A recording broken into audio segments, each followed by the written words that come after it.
cryptocurrency airdrops. Why did we used to get them? Why do we still get them now? And what is the real reason behind them? Is this some kind of marketing strategy from the crypto companies? Well, let's find out in this video. Stay tuned. Okay, so let's get into the details of what are airdrops and how can you actually get them. And again, these type of tips videos are normally for beginners in the cryptocurrency space, but maybe even for people that have been in the space for a while and didn't really know what are the different options and ways that they could actually claim airdrops, right? So these might actually help for people that have been in the space for a while, although I'm pretty sure you have heard of airdrops if you've been in it for over 2 years, for example, maybe even 1 year, you probably know what crypto airdrops are. But let's get straight in with option 1 here, and that is receiving free crypto. So airdrops are basically free cryptocurrency, right? They may not be worth anything, they may not be trading on any exchange yet, or they may be trading and the whole purpose is to market the product ahead of a bigger exchange listing, for example. Or maybe they're planning to list an initial exchange offering, an IEO. And again, you can find out what an IEO is. I have done a video also for beginners explaining what an IEO is. So do check that out. You should find it in the description of this video, depending on where you're watching it, or it should just pop up on the top right hand corner of the screen. So do watch that and then come back to this one. Pretty much for marketing purposes, this is one of the reasons why you'd receive free crypto, also known as airdrops. That's how they'd actually be advertised by all these different companies that are starting up their own business. They didn't do any marketing, so they need to find a way to market themselves to the masses. Normally they would reach out to a couple of crypto influencers like myself to try and get marketing. Some of them will even try to get marketing for free. Some of them will offer to give some free airdrops to the YouTuber, to the crypto influencer, and some of them will just pay a lot of money, right? Depending on what following you have. If you've got a big channel, if you're well known in the space, then you're going to get a lot. Even if you have a Twitter channel, right? If you have a Twitter page which is quite big, or maybe Instagram or something else, right? You don't necessarily have to be an influencer. Maybe you just like crypto in general. You've been in the space for quite some time. You have a lot of people following you. So these kind of companies may reach out to you as well just to offer you free crypto airdrops to you and to your followers, right? They do that as well. So that is one of the ways. Now let's look at the second way of how you may get an airdrop. And that is holding another coin or token.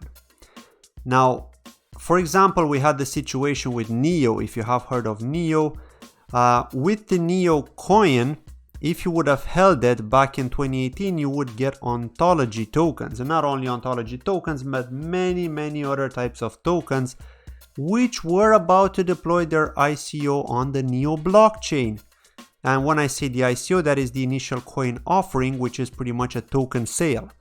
Now, technically speaking, they would be deploying a smart contract or a digital contract onto that specific blockchain. In this case, it was NEO, right? And then they would actually give you their tokens, right? A certain percentage. I'm not saying all of it, because they would allocate a certain percentage to the community, right? In order to market themselves. So at the end of the day, it's for the same reason as the first option, receiving free crypto. You get free crypto, but you need to hold another coin or token. And normally what they do is they partner with other companies in order to kind of take a snapshot of everyone's holdings of that specific coin or token in order to distribute their token. And then of course they kind of piggyback off the marketing of the other bigger company in order to make their project aware, right? In order to make you aware of their project. Right, so that's pretty much it. Trying to expose their project pretty much, right? Just to kind of wrap it up in a short summary. And let's look at option 3 here, and that is completing tasks. And of course, you can complete certain tasks. For example, you may get an email, or maybe not necessarily an email, like a random email, but you may even hear about it on Twitter or from somebody else. The people may be retweeting it, they may be posting it in their Twitter page. Saying that, okay, if you complete these 3 tasks, we're going to give you 1,000 tokens X or whatever, right? Whatever they're called. So what they'll do is they'll ask you to join to follow them on Twitter, maybe to join their Telegram page, and possibly even to subscribe to their YouTube channel, right? You need to complete certain tasks, and once you qualify, once you have proof that you have done that, then you pretty much qualify for the airdrop. You may get the airdrop straight away, or maybe they'll do a draw.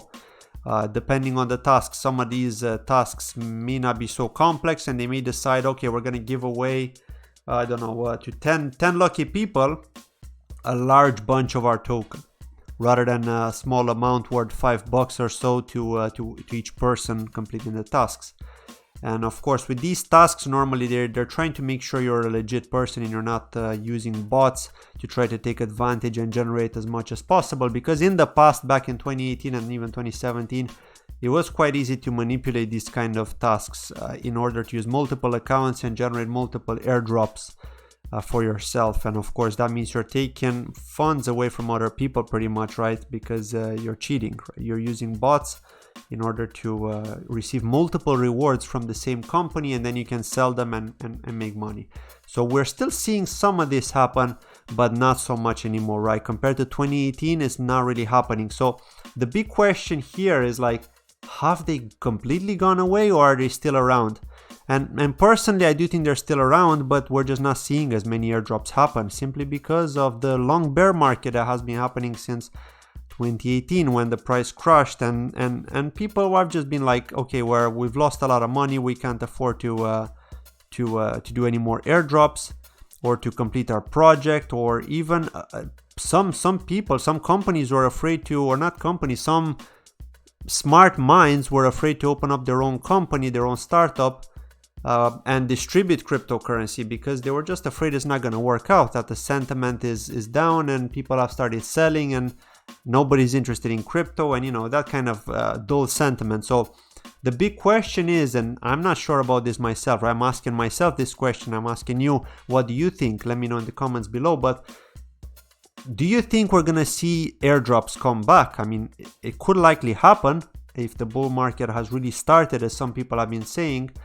But if it did start, I do think that once the sentiment is back on and we're going to see new users onboarding and so on, I think that airdrops will be back pretty soon, in my personal opinion, because people like free stuff. It's as simple as that. Whenever you see free stuff, competition, stuff like that, then people want to get involved.